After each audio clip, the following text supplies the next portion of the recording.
অজু করে সিজদায় লুটিয়ে পড়ে চোখের পানি ছেড়ে আল্লাহরে পাপের স্বীকৃতি দেন। আল্লাহ, এমন কোন জুলুম নাই, গুনাহ নাই আমি করি নাই, সগীরা কবিরা, জেনে না জেনে, ইচ্ছায় অনিচ্ছায়, শিরকি বেদাতি সব গুনাহ করেছি। আল্লাহ, আকাশের নিচে জমিনের উপরে আমার চেয়ে বড় গুনাহগার আর কেউ নাই।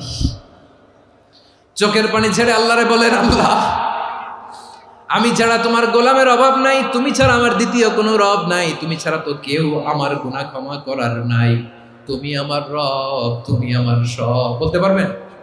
এই তাকরীর আমার পটুয়াখালীর ভাইয়া, এই স্বীকৃতিটা দেখতে আল্লাহ বড্ড ভালোবাসে, কারণ আমরা সবাই গুনাহগার, আমরা সবাই কি? বিশ্বনবী বলেন, কুল্লুকুম খাত্তাউন, বানি আদম, তোমরা সবাই পাপী। সবাই কি? সবাই পাপী। আমরা সবাই পাপী, আপন পাপের বাটখারা দিয়ে অন্যের পাপ মাপি। আমরা যে পাপী এটা ভাবতে মনে চায় না কারো, খালি অন্যের পাপ দেখি আমরা, এটা ভুল। ওর এই পাপ, ও পাপী, ও জালেম, ও জাহান্নামী, এরকম একটা টেন্ডেন্সি। আমার যে কি হালাত এটার খেয়াল নাই। খেয়াল করতে হবে যে আমি সবচেয়ে বড় পাপী, ঠিক কিনা বলেন? পাপ করি নাই এমন কেউ আছি? হ্যাঁ, আছি। কেউ না জানলেও জানে কে আমার পাপের ঘটনা? পৃথিবী না জানুক আমি তো জানি, আমি কি পাপ করেছি।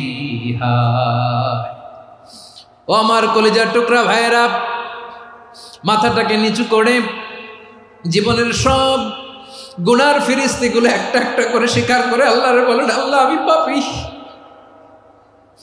আল্লাহ, আমার চেয়ে বড় পাপী এই দুনিয়াতে কেউ নাই। আকাশের নিচে জমিনের উপরে আমার চেয়ে বড় পাপী কেউ নাই। একটা একটা করে আল্লাহ স্বীকার করি আমি পাপী। সব পাপের স্বীকৃতি দিলাম। পৃথিবী না জানুক আমি তো জানি, আমি কি পাপ করেছি। হায় আমার পাপের করলে বিচার, বাঁচার আমার নাই উপায়। দয়াময় তুমি মাফ করো আমায়, মাফ করো আমায়। আল্লাহ তাআলা যদি দয়া করে আমাদেরকে মাফ না করে, আমাদের বাঁচার কোনো উপায় নাই। আপনি কি ভেবেছেন আপনার নামাজ দিয়ে আপনি জান্নাতে যাবেন? আপনি তাহাজ্জুদ গুজার, সেজদা দিতে দিতে কপালে দাগ ফেলেছেন, এটা আপনারা জান্নাতে নেবে না। আপনি এলাকার সবচেয়ে বড় হাতেম তাই দানশীল, এই দানের ভরসায় বসে আছেন, কুশ্চিন কালো না। আমাদের নামাজ, আমাদের রোজা, আমাদের ইবাদত, এগুলোকে মিজানের পাল্লায় উঠালে কোনো ওজনই হবে না। তবে আমাদের একটা কৌশল জানা আছে, আমরা আল্লাহর রহমতের ভিখারি। আমরা সেদিন আগেই গুনার স্বীকৃতি দিয়ে দেব। আমরা বলবো, আল্লাহ, তুমি প্রশ্ন করার আগে তোমার একটা কথা বলি, আমারে কিছু জিজ্ঞেস করো না, আমি সব করেছি। এমন কোন পাপ নাই যে পাপ আমারে দিয়ে হয় নাই। তোমার রহমত দিয়ে তুমি জান্নাতে পাঠাবা, তোমার দয়ায় জান্নাতে যেতে চাই, আমল দিয়ে না। পারবেন বলতে? কিয়ামতের দিন আমরা বলবো, আল্লাহ, আমার আমল দিয়ে জান্নাত চাই না, আমি তোমার দয়া দিয়ে জান্নাত চাই। তোমার দয়া ছাড়া আমার কোনো উপায় নাই। কারণ আল্লাহ যদি বিচার করে, বাঁচার কারো উপায় নাই। আল্লাহ যদি বলে ফেলেন তুই এটা করলি কেন, ওখানে গেলি কেন, কোরআনে 1000 বার নিষেধ করলাম তারপরেও এই পাপে জড়ালি কেন, এরকম প্রশ্ন ছুড়ে দিলে আমার উত্তর আছে? বাঁচার কোনো উপায় আছে? রোজ হাসরে হে আল্লাহ আমার করুণা বিচার, আল্লাহ করুণা বিচার। বিচার চাহি না তব দয়া চাহি, এ গুনাহগার, করুণা বিচার। আপনার আমল দিয়ে জান্নাতে যাবেন? কি দিয়ে যাবেন? আল্লাহর দয়া দিয়ে। আল্লাহর রহম আর দয়া ছাড়া কেউ জান্নাতের চেহারাও দেখতে পাবে না। চাইবো একজন সত্তার কাছে, আওয়াজ করে বলুন তিনি কে? একজন সত্তার কাছে চাইবে, বিশ্বনবী ওনার চাচাতো ভাই আব্দুল্লাহ ইবনে আব্বাস রাদিয়াল্লাহু তাআলা আনহুকে বললেন, ইয়া আব্দুল্লাহ ইবনে আব্বাস, হে আব্দুল্লাহ ইবনে আব্বাস, ইদা সাআলতা ফাসআলিল্লাহ, যখন চাইবে আল্লাহর কাছে যাও। ও আব্দুল্লাহ, যখন চাইবা আল্লাহর কাছে চাও। ওয়া ইদা ইসতাআনতা ফাসতাইন বিল্লাহ, যখন সাহায্য চাইবা আল্লাহর কাছে ফরিয়াদ করো। জেনে রেখো ও আব্দুল্লাহ, ওয়া'লাম আন্নাল উম্মাতা লাউ ইজতামাআত আলা আন ইয়ানফাউকা বিশাইইন লাম ইয়ানফাউকা ইল্লা বিশাইইন ক্বাদ কাতাবাহু আল্লাহু লাক। ও আব্দুল্লাহ, জেনে রেখো, মনে রেখো, গোটা বিশ্বের সবাই মিলে যদি তোমার উপকার করতে চায় ততটুকুই তারা করতে পারবে যতটুকু আল্লাহ তোমার নসিবে সেটা লিখে রেখেছে। ঠিক কিনা বলেন? আর যদি গোটা বিশ্বের সবাই মিলে তোমার বিরুদ্ধে কনস্পাইরেসি করে, ষড়যন্ত্র করে, গোটা বিশ্বের সবাই মিলেও যদি তোমার ক্ষতি করতে চায় ততটুকুই শুধু পারবে যেটা আল্লাহ তোমার জন্য বরাদ্দ রেখেছে। যতটুকু আল্লাহ তাআলা তোমার জন্য বরাদ্দ রেখেছে অতটুকুই ক্ষতি করতে পারবে, আর এক চুল বেশিও করতে পারবে না, কমও করতে পারবে না। চিল্লায় বলেন ঠিক কিনা? এজন্য আমরা চাইবো কার কাছে? সবাই বলেন নাই, আওয়াজ করে বলেন কার কাছে? সব সময় আমরা আল্লাহর কাছে চাইবো, বিপদে আপদে, সুখে দুঃখে, সচ্ছল অবস্থায় অসচ্ছল অবস্থায়, পরাজয়ের সময় বিজয়ের সময়, সব সময় আমরা ভরসা রাখবো কার উপর? সবাই বলুন। একদল লোক আছে যারা বিপদে পড়লে আল্লাহরে ডাকে, আছে না নাই? পটুয়াখালীতে মাশাআল্লাহ নাই। বিপদ আসলে আল্লাহরে ডাকে, বিপদ নাই আল্লাহও নাই। বিপদে পড়লে নামাজ পড়ে, বিপদও নাই নামাজও নাই। বিপদে পড়লে জিকির করে, বিপদ যখন চলে যায় ওদের জিকিরও বন্ধ হয়ে যায়। এরকম আছে না নাই? কিছু লোক দেখবেন পরীক্ষা আসলে নামাজ পড়ে, আছে আছে। জেনজি আওয়াজ করো, এরকম আছে? এই কমন পড়ে গেছে, কমন পড়ছে। দেখবেন পরীক্ষার সময় নামাজ পড়ে, পরীক্ষাও নাই নামাজও আছে। এরকম কিছু লোক আছে অসুস্থ হলে আল্লাহরে বড্ড ভালোবাসে, আল্লাহরে খুব ডাকে। অসুস্থ হইলে অসুস্থতাও নাই, আল্লাহ স্মরণও নাই। দেখবেন কিছু লোক নির্বাচন আসলে খুব আল্লাহ আল্লাহ হয়ে যায়, তখন দেখবেন মাথার মধ্যে হেজাব লাগায়, পাঞ্জাবি লাগায়, আল্লাহ আল্লাহ হয়ে যায়। নির্বাচনও নাই, এরপরে আল্লাহর কথাও নাই। আছে না নাই? না, এরকম হওয়া যাবে না। সব সময় আমরা আল্লাহরে ডাকবো, বিপদে আপদে সব সময় ভরসা রাখবো আমরা একজনের উপর। আওয়াজ করে বলেন তিনি কে? এ কথায় আল্লাহ তাআলা আমাদের চোখে আঙ্গুল দিয়ে জানিয়ে দিলেন, ফাইদা রাকিবু ফিল ফুলকি দা'আবুল্লাহা মুখলিসিনা লাহুদ্দিন ফালাম্মা নাজ্জাহুম ইলাল বাররি ইযা হুম ইউশরিকুন। আল্লাহ বলে একদল লোক আছে, তারা যখন নৌযানে চড়ে, জলযানে চড়ে, সাগরের মধ্যে যখন জাহাজে চড়ে, লঞ্চে চড়ে, তারা যখন তুফানের সম্মুখীন হয় তখন তারা আল্লাহরে বড্ড বেশি ডাকে, একান্ত ভাবে ডাকে, বিশুদ্ধ চিত্তে ডাকে। আবার তুফান থেকে তাদেরকে সেফ জোনে নিয়ে, নিরাপদ জোনে নিয়ে যখন বন্দরে আমি আল্লাহ তাদেরকে ভিড়িয়ে দেই, ওই লোকগুলো আবার আমি আল্লাহর সাথে শিরিক করে। এরকম আছে না নাই? জাহাজে উঠছে, সাগরের মাঝখানে তুফান, ওই সময় দেখবেন আল্লাহ কারে কয়। এই কথা তো আপনাদেরকে বোঝানো সহজ, আপনারা তো নদীর দেশের মানুষ। লঞ্চে চড়েন নাই কারা কারা? দেখি, লঞ্চে চড়ছেন? হ্যাঁ, লঞ্চে চড়ে নাই এরকম একজনও নাই এখানে। আচ্ছা, লঞ্চে উঠছেন কে কে? দেখি। মাশাআল্লাহ মাশাআল্লাহ মাশাআল্লাহ, ঠিক আছে, আপনাদের বোঝানো সহজ। আচ্ছা, লঞ্চে উঠে তুফানের সম্মুখীন হয়েছেন, জলোচ্ছ্বাস, সবাই? মাশাআল্লাহ। তো এই ওয়াজ তো আপনাদের মুখস্থ, ঠিক কিনা বলেন? আমার বলার দরকার নাই, বলেন। মাঝ নদী, তুফান, জলোচ্ছ্বাস, জলের মধ্যে উচ্ছ্বাস, ঢেউ, টর্নেডো, সাইক্লোন, মেঘের ঘনঘটা, পরিবেশ ঘুটঘুটে অন্ধকার, লঞ্চ একবার এদিকে আরেকবার ওইদিকে, ভিতরে কি অবস্থা হয় বলেন তো? হ্যাঁ, তখন মুসলিমও আল্লাহরে ডাকে, হিন্দু আল্লাহরে ডাকে, ঠিক কিনা বলেন? আস্তিক আল্লাহরে ডাকে, নাস্তিক আল্লাহরে ডাকে, ঠিক কিনা?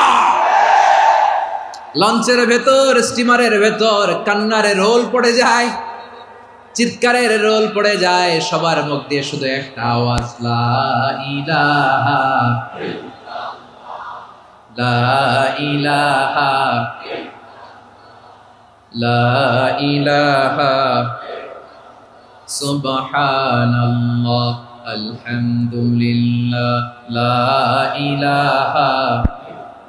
আল্লাহ নামের জিকির করবে যারা, আল্লাহর কাছে প্রিয় তারা, আল্লাহর কাছে প্রিয় যারা, জান্নাতে প্রবেশ করবে তারা, জোরে লা ইলাহা লা ইলাহা ইল্লাল্লাহ লা ইলাহা ইল্লাল্লাহ মুহাম্মাদুর রাসূলুল্লাহ সাল্লাল্লাহু আলাইহি ওয়াসাল্লাম। আমার প্রিয় পটুয়াখালীবাসী, তাহলে লঞ্চের ভেতরে যখন আমরা তুফানের মধ্যে পড়ি, তখন সবাই মিলে আমরা একটা নামের জিকির করি। নামটা কার? মুসলমানেরাও ডাকে, হিন্দুরাও ডাকে, আস্তিকও ডাকে, নাস্তিকও ডাকে, সবাই ডাকে একজনকে। তিনি কে?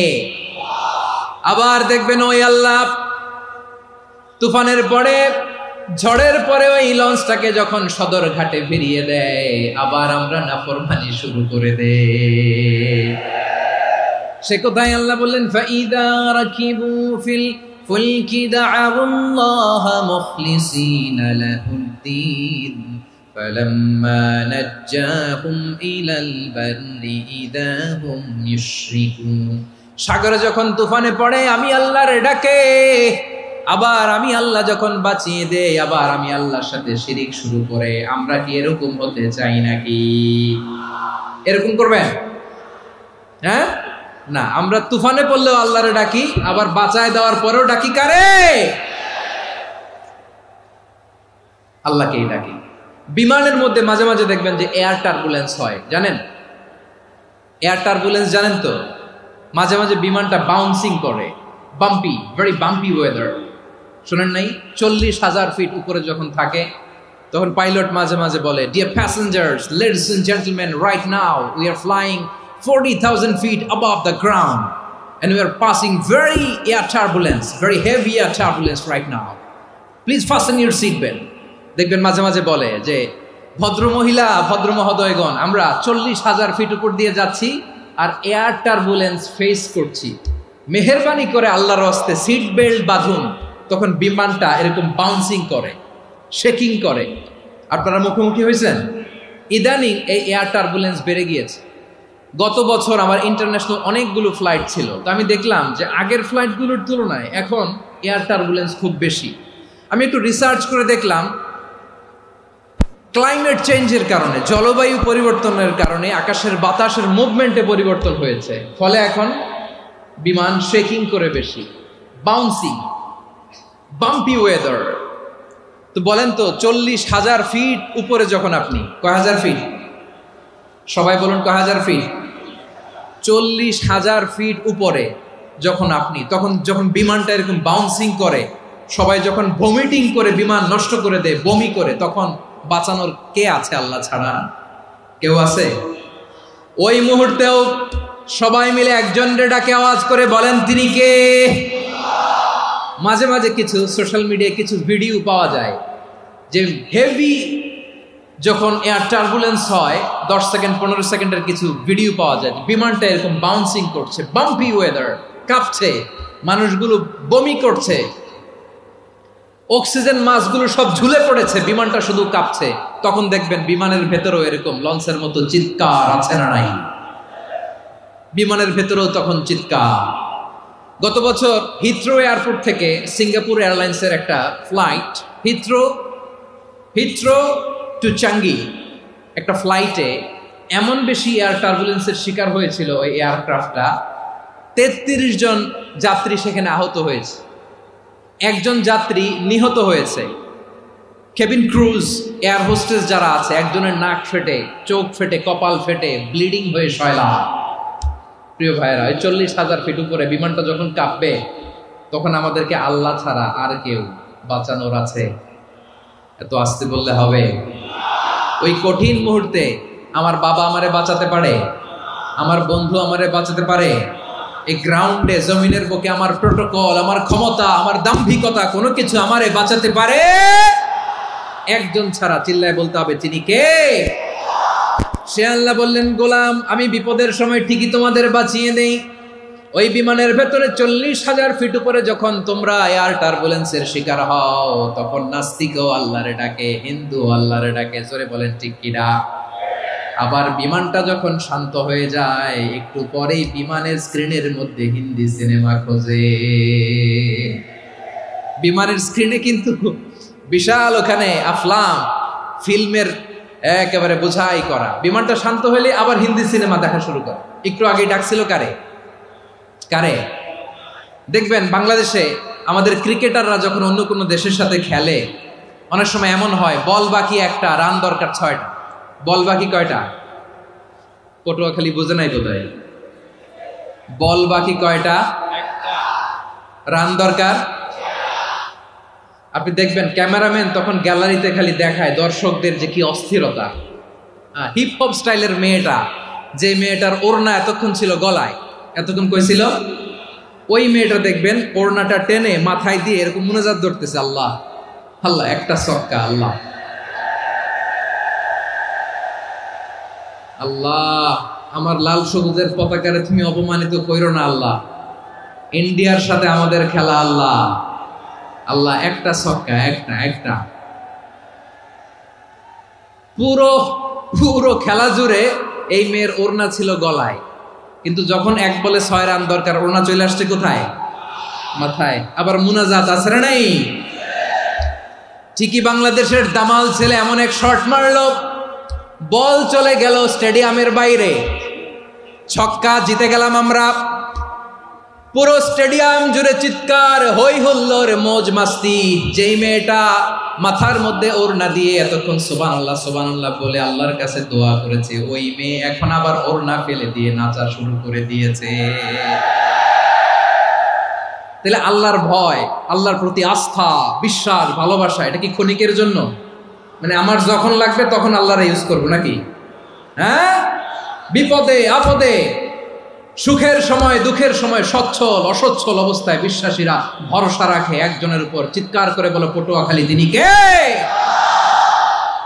সে আল্লাহ বললেন, গোলাম, মনে করো না জাহাজ থেকে সদরঘাটে ভিড়িয়ে দিলাম, তুমি নিরাপদ হয়ে গেছো। মনে করো না 40,000 ফিট থেকে সেফ ল্যান্ডিং এর পরে এয়ারপোর্টে নেমে গেলেই তুমি নিরাপদ হয়ে গেছো। ও মিয়া, বিপদ কি শুধু সাগরে আর আকাশে? ঘরের ভেতরও বিপদ আসতে পারে কি পারে না? এজন্য সূরা মুলক আল্লাহ বললেন, আমিনতুম মান ফিস সামাই আন ইয়াখসিফা বিকুমুল আরদা ফাইযা হিয়া তামুর। তোমরা কি ভাবছো তোমরা নিরাপদ? সাগরের মধ্যে তুফান, আল্লাহ আল্লাহ ডাকলাম, সদরঘাটে যেয়ে পড়ছে, বাইসে গেছেন তো আপনি। আর পাবে আপনারে আল্লাহ? আল্লাহর তো সাগরের মাঝখানে তো আল্লাহ আপনারে পাইছিল, আর তো পাবে না। আর পাবে আপনারে? আর আল্লাহ ধরতে পারবে আপনারে? ঘরের ভেতরও বিপদ দিয়ে আটকাতে পারে কে? 5 স্টার 7 স্টার হোটেলের ভেতরও আমাকে বিপদের মধ্যে ফেলে দিতে পারেন কে? আল্লাহ বললেন, তোমরা কি ভেবেছো তোমরা নিরাপদ? আমি চাইলে ল্যান্ডস্লাইডস, ভূমি ধস দিয়ে 1 লক্ষ 1 মুহূর্তে নিয়ে যেতে পারি। 1 সুনামি দিয়ে থাপ্পড় মেরে 3 লক্ষ সাগরের ভেতরে ঢুকায় দিতে পারি। 1 সেকেন্ডও লাগে না আমার। أم أمنتم من في السماء أن يرسل عليكم حاصبا فستعلمون كيف نذير। আল্লাহ চাইলে আকাশ থেকে পাথর বৃষ্টি নাজিল করতে পারেন কি পারেন না? এই মুহূর্তে এখানে ভূমিকম্প দিতে পারেন কি পারেন না? আচ্ছা, ভূমিকম্প যখন হয় আমাদের কারো হুঁশ থাকে? আপনি মনে করছেন আমরা সাধারণ মানুষ, আমরা দৌড় দেই, আর প্রেসিডেন্ট প্রধানমন্ত্রী ওনারা বুঝি খাটে শুয়ে থাকে? কথা বুঝে নাই বোধহয়। ভূমিকম্প, আর্থকোয়েক যদি হয়, বাঁচার জন্য আমরা কি করি? হয় খাটের তলায়, ডাইনিং টেবিলের নিচে, উপরে শক্ত কিছু আছে এটার নিচে, অথবা ঘর থুইয়া দেও দৌড়। তো প্রধানমন্ত্রী উনি কি করে, প্রেসিডেন্ট উনি কি করে? হ্যাঁ, উনি খাটের মধ্যে যে শুয়ে থাকে নাকি? উনিও দৌড়, সাধারণ মানুষও দৌড়, প্রধানমন্ত্রীও দৌড়, বাড়িওয়ালাও দৌড়, ভাড়াটিয়াও দৌড়, সবাই দৌড়। নাকি ভাড়াটিয়ারা বাড়ি থুইয়া দৌড়, বাড়িওয়ালারা আর বেরোয় না, এরকম না? তাহলে যে কোনো মুহূর্তে ভূমিকম্প দিয়ে নাস্তানাবুদ করতে পারে কে? আমার প্রিয় ভাইয়েরা, আমরা নিরাপদ নই, আমরা তার দয়ায় বেঁচে আছি। কার দয়ায়? এজন্য আল্লাহ বললেন, গোলাম যে কোনো মুহূর্তে বিপদ দিয়ে তোমাদেরকে নাস্তানাবুদ করতে পারি। বিশ্বাসী বলে যদি নিজেকে দাবি করো, সব সময় ডাকতে হবে একজন সত্তাকে। বলেন তিনি কে? এই কথা ক্লিয়ার? এই সবগুলো উদাহরণ শেষে সবার কাছে ক্লিয়ার হয়েছে না যে বিপদ থেকে, আপদ থেকে, পরীক্ষা থেকে, ক্যালামিটি থেকে আমাদেরকে কেউ বাঁচাতে পারে না একজন সত্তা ছাড়া। আবারও বলেন তো তিনি কে? ক্লিয়ার? হ্যাঁ, সবাই বুঝতে পারছেন? আচ্ছা, এবার আমরা দেখি বিষ্ণু ইসা ইসলামের জীবনে বিপদ আপদ ছিল কিনা। উনি বিপদ আসলে কিভাবে ডিল করতেন, বিপদ আসলে কোন দোয়া পড়তে হয়, কিভাবে ফরিয়াদের হাত উত্তোলন করতে হয়, কিভাবে রবের দরবারে নতজানু হয়ে ফরিয়াদ করতে হয়, এটা জানার দরকার আছে না নাই? আসুন আমরা বিষ্ণুনবীর জীবনী থেকে দেখি বিপদ আসলে উনি কি করতেন। বিপদ আসলেই প্রথমে বিষ্ণুনবী সাল্লাল্লাহু আলাইহি ওয়াসাল্লাম একটা দোয়া পড়তেন। কি পড়তেন? তিনি পড়তেন ইন্না লিল্লাহি ওয়া ইন্না ইলাইহি রাজিউন। নিশ্চয় আমরা আল্লাহর জন্য, নিশ্চয় আমরা কার দিকে ফিরবো ভাই? আবার কার দিকে ফিরবো? আওয়াজ করে বলুন তো, আমরা এসেছি কার কাছ থেকে, আবারও ফিরে যাব কার কাছে? এজন্য বিষ্ণুই পড়ছেন ইন্না লিল্লাহি ওয়া ইন্না ইলাইহি রাজিউন। নিশ্চয় আল্লাহর জন্য, ওই আল্লাহর দিকেই আমরা ফিরে যাব। তারপরে বিষ্ণুই পড়তেন আল্লাহুম্মা আজুরনি ফি মুসিবাতি ওয়াখলুফ লি খায়রাম মিনহা। একসাথে প্রথমে পড়তেন ইন্না লিল্লাহি ওয়া ইন্না ইলাইহি রাজিউন, তারপর পড়তেন আল্লাহুম্মা আজুরনি ফি মুসিবাতি ওয়াখলুফ লি খায়রাম মিনহা। মানে আল্লাহ, এই যে আমি বিপদে ধৈর্য ধারণ করলাম, এটার সব তুমি আমারে দাও, আর যেটা হারালাম এর চেয়ে ভালো কিছু দিয়ে মেকআপ করে দিও, ভালো কিছু দিয়ে বদল করে দিও। সুবহানাল্লাহ পড়েন। তাহলে বিপদ আসলে আমরা কি পড়ব? কথা বলেন। এই যে আমি শুয়েছিলাম, নাশিদ গাচ্ছিল ওরা, এদেশে পরস্পরে দেখা হলে দেয় সালাম, এদেশে আমজনতার হৃদয় জুড়ে পাকালাম, এদেশে বিপদ এলে সর্বজনে সর্বক্ষণে দোয়া পড়ে ইন্না লিল্লাহ। কি পড়ে? সুবহানাল্লাহ সুবহানাল্লাহ সুবহানাল্লাহ সুবহানাল্লাহ। এদেশে আজান শুনে সূর্য ওঠে শহর গ্রামে, এদেশে আজান শুনে সূর্য ডুবে সন্ধ্যা নামে, এদেশে সকল কাজে সবাই বলে বিসমিল্লাহ, এদেশে ভালো কিছু দেখে শুনে হাসি মুখে সবাই বলে মাশাআল্লাহ। সুবহানাল্লাহ পড়েন। তাহলে বিপদ এলে আমরা কি পড়ি? কথা বুঝলে সবাই উত্তর দিতে হবে, বিপদ এলে কি পড়ি? তাহলে বিপদ এলেই আমরা এখন থেকে ইন্না লিল্লাহ পড়বো, নাকি হাই হুতাশ করবেন?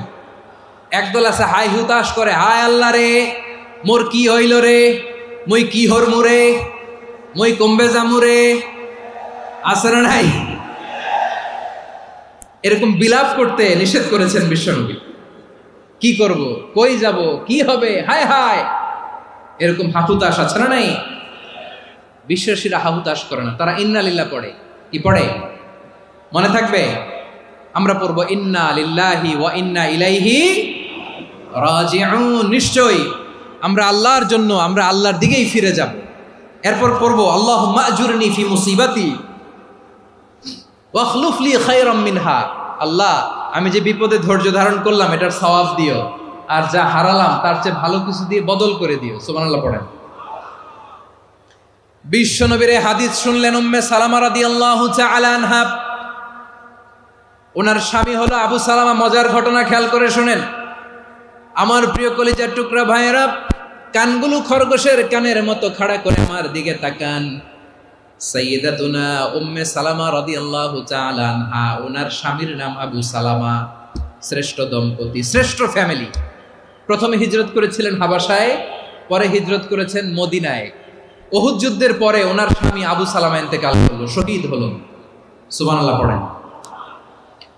যখন আবু সালামা ইন্তেকাল করল, উম্মে সালামা রাদিয়াল্লাহু তাআলা আনহা কেঁদে কেঁদে হয়রান। আর নবীর শিখানো বাণী অনুযায়ী তিনি বারবার পড়ছিলেন ইন্না লিল্লাহ। কি পড়ছিলেন? মুই কই যামু, কি হরমু, এগুলো বলে নেই। কি বলছে? ইন্না লিল্লাহ। যেহেতু বিশ্বনবী বলেছেন কেউ যদি বিপদের প্রথম ধাক্কায় পড়ে ইন্না লিল্লাহি ওয়া ইন্না ইলাইহি রাজিউন, আল্লাহুম্মা আজুরনি ফি মুসিবাতি ওয়া আখলুফ লি খায়রাম মিনহা, তাহলে এই বিপদে যে সে যা হারালো তার চেয়ে শ্রেষ্ঠ কিছু দিয়ে আল্লাহ তার বদল দিয়ে দিবে। এই হাদিস শুনে উম্মে সালামা রাদিয়াল্লাহু তাআলা আনহা ওনার প্রাণ প্রিয় স্বামী আবু সালামার ইন্তেকালের পরে চোখের পানি ছাড়ে আর পড়ে ইন্না লিল্লাহি ওয়া ইন্না ইলাইহি রাজিউন, আল্লাহুম্মা আজুরনি ফি মুসিবাতি ওয়া আখলুফনি খায়রাম মিনহা। বারবার এই দোয়া পড়ে চোখের পানি ছাড়ে, এই দোয়া পড়ে চোখের পানি ছাড়ে, আর মনে মনে বলে আবু সালামার মতো ভালো মানুষ মদিনাতে নাই, আবু সালামার চেয়েও ভালো মানুষ মদিনাতে নাই, তার চেয়ে ভালো মানুষ কি করে আল্লাহ তাআলা আমারে দিবে, তার চেয়ে ভালো মানুষ তো আমি মদিনাতে দেখি না। চোখের পানি দিয়ে বুক ভাসায় আর নবীর হাদিসের উপর আমল করে পড়ে ইন্না লিল্লাহি ওয়া ইন্না ইলাইহি রাজিউন, ইন্না লিল্লাহি ওয়া ইন্না ইলাইহি রাজিউন। পড়তে পড়তে চোখের পানি ছাড়ে আর চিন্তা করে বিশ্বনবী বললেন এই দোয়া পড়লে যেটা হারালাম তার চেয়ে ভালো কিছু দিয়ে আল্লাহ পুরস্কার দেয়। আবু সালামার চেয়ে ভালো মানুষ মদিনার মধ্যে আর কে হতে পারে? কি আজীব তামাশা, কি অবাক করা ঘটনা। কিছুদিন পরে দেখা গেল সাইয়্যিদুল মুরসালিন রাহমাতাল লিল আলামিন স্বয়ং বিশ্ব নবী উম্মে সালামাকে বিয়ের প্রস্তাব পাঠিয়েছে। স্বয়ং বিশ্ব নবী উম্মে সালামা রাদিয়াল্লাহু তাআলা আনহাকে বিয়ের প্রস্তাব পাঠিয়েছেন। উনি রাজি হয়ে গেলেন, বিয়ে হয়ে গেল, উনি হয়ে গেলেন উম্মুল মুমিনিন, আমাদের মা, পুরো মুসলিম উম্মার মা। চিৎকার করে বলেন আল্লাহু আকবার। তাহলে আমার প্রাণপ্রিয় ভাইয়েরা, বিপদে পড়লে আমরা পড়বো ইন্না লিল্লাহি ওয়া ইন্না ইলাইহি রাজিউন, আল্লাহুম্মা আজুরনি ফি মুসিবাতি ওয়া আখলুফ লি খায়রাম মিনহা। পড়বেন? পড়বেন না? যারা যারা বিপদ আসলে এই দোয়াটা পড়বেন এখন থেকে আওয়াজ করে ইনশাআল্লাহ বলেন। যা হারাইছেন তার চেয়ে শ্রেষ্ঠ জিনিস দিয়ে বদলা দিবে কে? বিশ্বাস হয়? একটু সন্দেহ লাগে মনে হয়, একটু সন্দেহ আছে? যাদের বিশ্বাস হবে তাদের কি আল্লাহ উত্তম বদলা দিবে, ঠিক কিনা বলেন? তাহলে বিপদে পড়লেই প্রথমে আমরা এটা পড়ব। দোয়াগুলো যদি এখন মুখস্থ না হয়, এই যে রেকর্ডিং হচ্ছে পেয়ে যাবেন, কালকেই পেয়ে যাবেন, শুনে শুনে মুখস্থ করবেন। আমার মায়েরা, আমার বোনেরা, আপনাদের জন্য 3টি মাঠের অ্যারেঞ্জমেন্ট করা হয়েছে, আমি জানি। আপনারাও এই দোয়াগুলো পড়বেন, আপনার স্বামীকে শেখাবেন, সন্তানকে শেখাবেন, আপনার পুরো পরিবারটাকে জান্নাতের টুকরো বানিয়ে দিবে কে? তাহলে বিপদ আসলে প্রথমে কি পড়তে হবে এটা জেনে গেলাম। এরপরে বিপদ আসলে নিজেকে কি করে আল্লাহর কাছে সঁপে দিতে হয় এটাও জানার দরকার আছে না নাই? বিপদে প্রথমে ইন্না লিল্লাহ পড়লাম, ধৈর্য ধারণ করলাম, বিপদ থেকে উদ্ধারের সর্বোচ্চ চেষ্টা করলাম, আমার কাজ যখন শেষ তখন আমি আমার এই বিষয়টা আল্লাহর কাছে সঁপে দিব।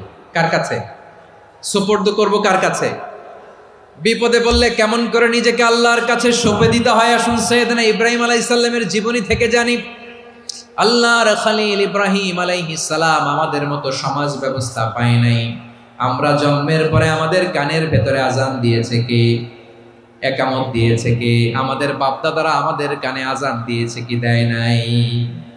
আমাদের জন্মের পরেই তো আজান, একামত, বাড়ির পাশে মসজিদ, প্রতিদিন আজান, জুমার খুতবা, প্রতি মাসে মাসে তাফসিরুল কোরআন মাহফিল, মসজিদ, মিনারা, অভাব নাই, ঠিক কিনা বলেন? আপনি যেই সুন্দর ইসলামিক এনভায়রনমেন্ট পেয়েছেন, আমাদের ইব্রাহিম খলিল উনিও কি এরকম পেয়েছিলেন? হ্যাঁ, উনি জন্মের পর পরে ওনার কানে আজান দিয়েছে কেউ? আমার প্রিয় ভাইরা, আগা গোড়া একটা শিরকি পরিবেশ উনি জন্মগ্রহণ করেছেন। উনি ছাড়া ওই তল্লাটে একজনও আল্লাহর উপর বিশ্বাসী নয়। কল্পনা করতে পারেন? গোটা তল্লাটে, গোটা দেশে বিশ্বাসী মুমিন, আল্লাহর উপর বিশ্বাস স্থাপনকারী কয়জন? সবাই বলেন কয়জন? বাকি সব মুশরিক। বাকি সব মুশরিক নিজের সাথে নিজে শক্ত বোঝাপড়া করে, অ্যানালজি করে, সেলফ কনভারসেশন করে উনি মহা সত্যের সন্ধান পেয়েছেন। উনি আকাশের তারা দেখে ভাবে মনে হয় এটাই আমার খোদা, পরে দেখে তারা নাই, মনে মনে বলে না তাইলে এটা না।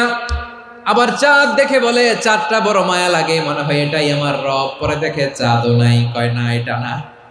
এরপরে দ্বিপ্রহরের জলজলে সূর্যটা খা খা করে গোটা পৃথিবীটারে রৌদ্র দিয়ে তাতিয়ে রাখে। তিনি ভাবলেন মনে হয় এটাই আমার রব, কারণ এটাই তো সবচেয়ে বড়। কিন্তু বিকেল বেলা ওই সূর্যটাও যখন চলে যায়, সাইয়েদনা ইব্রাহিম বলে না এটাও তো নাই, আমার খোদা যদি আমারে ছেড়ে চলে যায়, বিপদে পড়লে আমারে উদ্ধার করবে কে? এভাবে নিজের সাথে অ্যানালজি, সেলফ কনভারসেশন করতে করতে করতে তিনি মহা সত্যের সন্ধান পেয়েছেন। সুবহানাল্লাহ পড়েন। সব শেষে তিনি ডিসিশন নিয়ে ঘোষণা দিলেন, ইন্নী ওয়াজ্জাহতু ওয়াজহিয়া লিল্লাযী ফাতারাস সামাওয়াতি ওয়াল আরদা হানিফান ওয়া মা আনা মিনাল মুশরিকিন।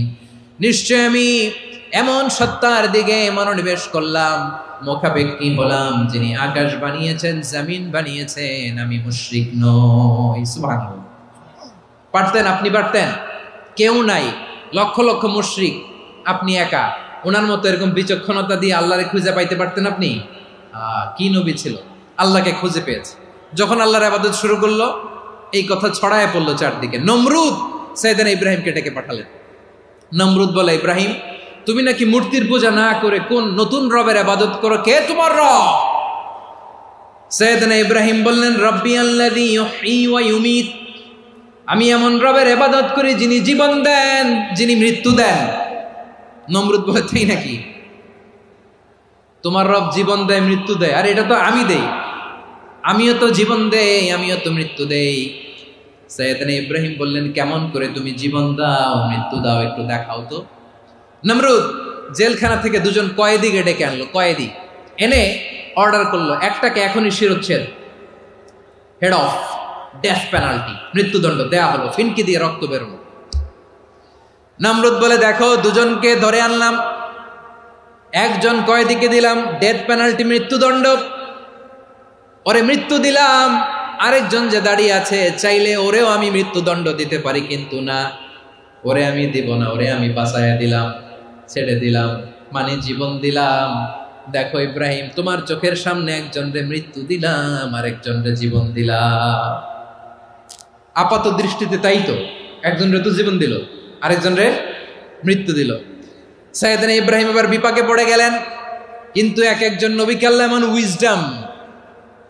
এমন উইজডম বিচক্ষণতা দিয়ে এই জমিনে পাঠিয়েছেন। মুহূর্তের মধ্যে আল্লাহর খলিল ইব্রাহিম বললেন, فإن الله يأتي بالشمس من المشرق فأت بها من المغرب فبهت الذي كفر। আল্লাহর খলিল ইব্রাহিম বললেন, নমরুদ বুঝলাম তুমি জীবন দাও, মৃত্যু দাও, দেখলাম, কিন্তু আমার রব, আমার আল্লাহ প্রতিদিন সকালবেলা উষা লগ্নে ওই পূর্ব দিগন্ত থেকে সূর্যটাকে উদিত করেন, সাঁঝের বেলা, বিকেল বেলা, কুথুরি লগ্নে, সন্ধ্যা বেলা ওই দ্বিপ্রহরের জল জলে সূর্যটাকে পশ্চিম দিগন্তে ডুবিয়ে দেন। মানে সকালবেলা পূর্ব দিক থেকে উদিত করা সূর্যটাকে পশ্চিম দিকে বিকেলে তিনি ডুবিয়ে দেন। তুমি যদি পারো ওই সূর্যটাকে পশ্চিম দিক থেকে উদিত করে পূর্ব দিকে ডুবিয়ে দাও। সুবহানাল্লাহ পড়বেন না? দেখেন, ইনস্ট্যান্ট ইন্টেলেক্ট, মুহূর্তে বিচক্ষণতা, উইজডম কাকে বলে? নমরুদ পারবে? নমরুদের বাপ পারবে? ওর দাদা, ওর 14 গোষ্ঠী, গোটা বিশ্বের সব ক্ষমতাধর রাষ্ট্রনায়করা একসাথে হলে পারবে? ফাবুহিতাল্লাযী কাফার, পারে নাই, ব্যর্থ হয়েছে। এবার তেলে বেগুনে জ্বলে উঠেছে, রেগে মেগে আগুন বলে, ফালকুহু ফিল জাহিম, ওর সাথে তর্ক নাই, না পেরে এবার এটারে আগুনে ফেলা।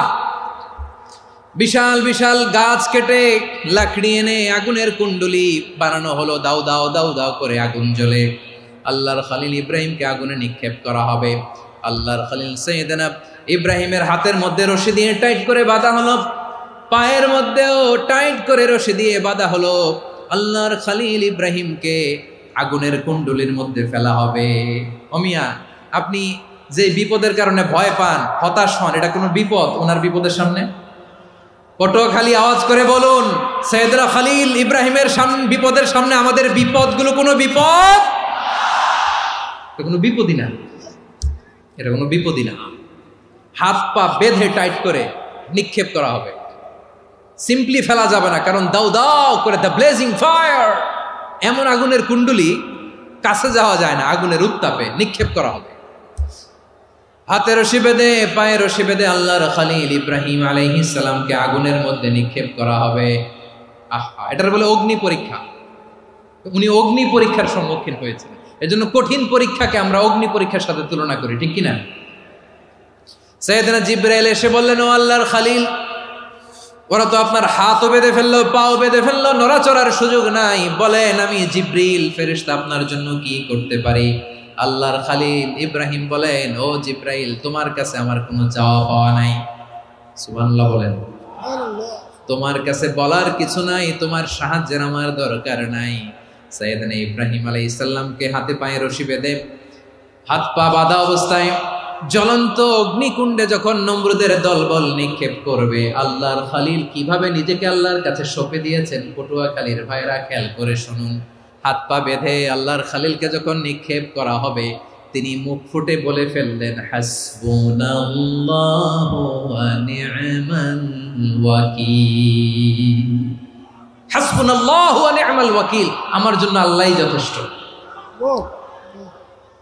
আমার জন্য আল্লাহই যথেষ্ট। তিনি আমার সবচেয়ে বড় গার্ডিয়ান, তিনি আমার সবচেয়ে বড় অভিভাবক।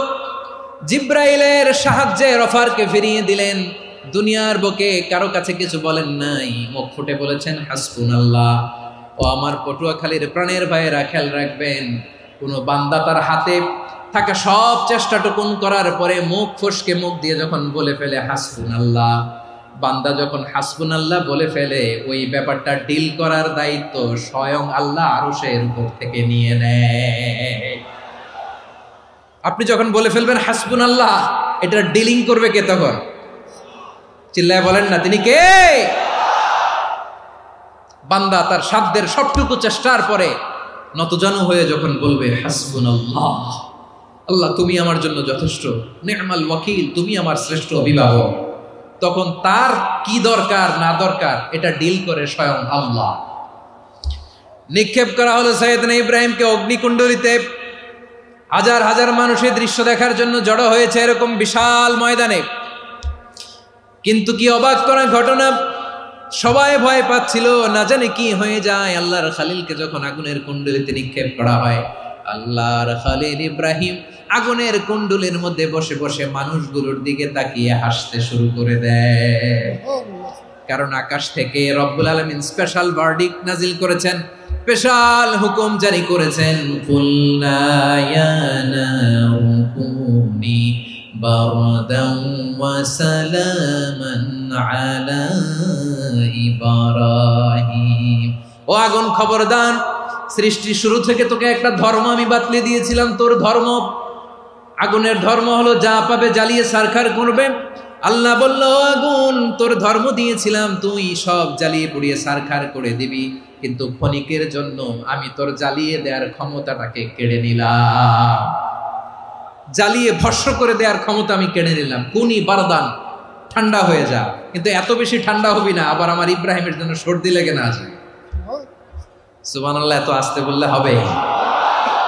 কুনি বারদান, বার্দ মানে বরফ, ঠান্ডা, ঠান্ডা হ, কিন্তু এত ঠান্ডা হবি না যাতে আমার ইব্রাহিমের কষ্ট হয়। আগুন বলে, আল্লাহ একবার বললাম ঠান্ডা হ, আবার বলো এত ঠান্ডা হবি না যাতে খালিলের সর্দি না লাগে। কেমন ঠান্ডা হব, কেমন এনভায়রনমেন্ট তৈরি করে দেব বলো?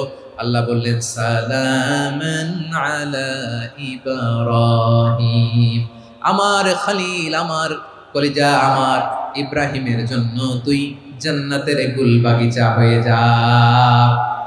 ও ভাই, নবী মুসার মতো ঈমান হলে রাস্তা হবে সাগর জলে, নবী ইউসুফের মতো ঈমান হলে একে একে দরজা খোলে। নবী ইব্রাহিমের মতো ঈমান যদি আজও থাকে বিদ্যমান, অগ্নিকুণ্ডে দেখতে পাবে খুবসুরত এক ফুল ভাগা। কুলনা ইয়া নারু কুনি বারদান ওয়া সালামান আলা ইব্রাহিম। বান্দা যখন মুখ দিয়ে বলে হাসবুনাল্লাহ, আমার আল্লাহ আমার জন্য যথেষ্ট, এই বলে যখন নিজেকে সঁপে দেয়, তার কি লাগবে ওই দায়িত্ব স্বয়ং নিয়ে নেয় কে? সবাই বলেন স্বয়ং নিয়ে নেয় কে? তাহলে আমার প্রিয় ভাইরা, বিপদের শুরুতেই আমরা বলবো ইন্না লিল্লাহ। শুরুতে কি বলবো? এরপরে যেই বাক্যটা পড়ে নিজের পরিস্থিতিকে আল্লাহর দরবারে সঁপে দিব, সেটা হচ্ছে হাসবুনাল্লাহ। সেটা কি? বিষ্ণু বলেন লা ইয়াজালু লিসানুকা রাতাবান মিন যিকরিল্লাহ, সব সময় আল্লাহর স্মরণ দিয়ে, জিকির দিয়ে জিহ্বাটারে সিক্ত রাখো। আর শয়তানু জাসিমুন আলা কলবি ইবনে আদম, শয়তান বনি আদমের কলবে খামচি মেরে বসে থাকে। ফাইদা যাকারাল্লাহ খানাসা, মানুষ যখন আল্লাহ স্মরণ করে, জিকির করে, শয়তান দৌড়ে পালায়। ওয়া ইদা গাফালা ওয়াসওয়াসা, যখনই বনি আদম গাফেল হয় তখনই শয়তান তার হৃদয়ে ওয়াসওয়াসা দেয়।